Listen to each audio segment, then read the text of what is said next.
Hello, I'm David Schreiberg. I'm the CEO of Vital Briefing, a global market intelligence company based in Luxembourg. I'm here with Claude Marx of the CSSF. Claude, welcome. You just gave a great speech this afternoon, about a number of different topics. Let's talk first about greenwashing. Why did you think it was so important to bring up that issue and spend time on it? I think greenwashing is kind of in the center of this very complex topic of green finance. And greenwash, it's all about trust. We have the complex regulation that we know. We have taxonomy, we have SFDR, we have all the other components, and they are important. But at the end of the day, it's going to be either the investor has the confidence that, the sustainable product that he's buying is delivering what is being promised or not. So it's all about trust. And so it's all about, are we dealing with greenwashing or not? And everybody's talking about greenwashing, but few people actually can define what exactly it is, or when we have greenwashing and when we don't. And so the European supervisory authorities are bringing some order into that. They have published an interim report last year. They will publish this May a final report, and that is going to be very important in this very complex topic of sustainable finance. One of the other issues that you focused on, and I know it's one that's very near and dear to you, is financial education. Why? I think that it's important in general because we are in a difficult environment. For the first time, we have unheard of interest rate hikes in the recent months. We are also having inflation. The combination of those, a high level of indebtedness, could lead to financial problems. So that's one thing. And then we have societal problems that we have to deal with on the other hand. So we have a pension issue, is still heavily relying on Pillar 1.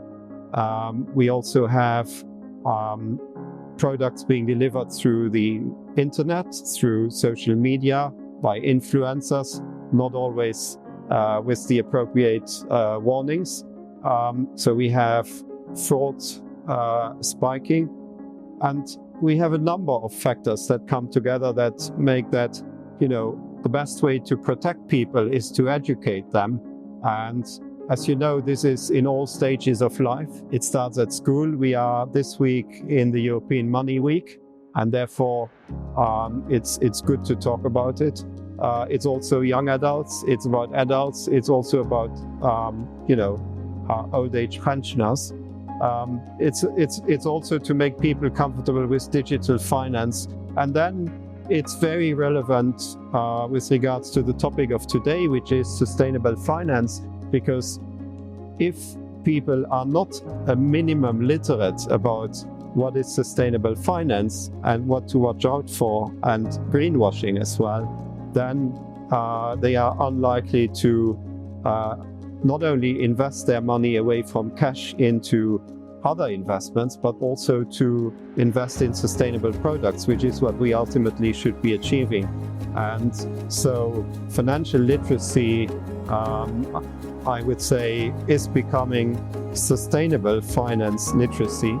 And people not only need to be financially literate, but they need to be aware also of what is sustainable finance. And so we are integrating this dimension into financial literacy because it's going to be very relevant for the public at large.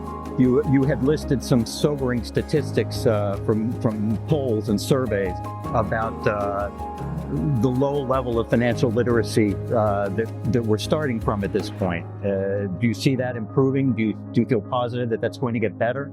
I think that's the idea. Luxembourg, for the first time, participated in 23 in an OECD large survey, and the overall results were above OECD average. But then if you dwell into the detail, you see some weak spots, especially the 18 to 27-year-olds are a weak spot. Here we are way below financial literacy as defined by the OECD, but we are even below OECD average, which is quite surprising in a country that is one of the leading finance centers in the world. And it is specifically important that young adults, when they enter professional life, are equipped to manage their budget, but also are equipped to invest their money wisely. So we should be having a special focus on this trend. A long way to go. Yes. What's your sense on this conference overall? It's a great conference. It's the second time EFPA is organizing it, but it's the 12th edition of the conference. I've attended all of them, and it gets better and better.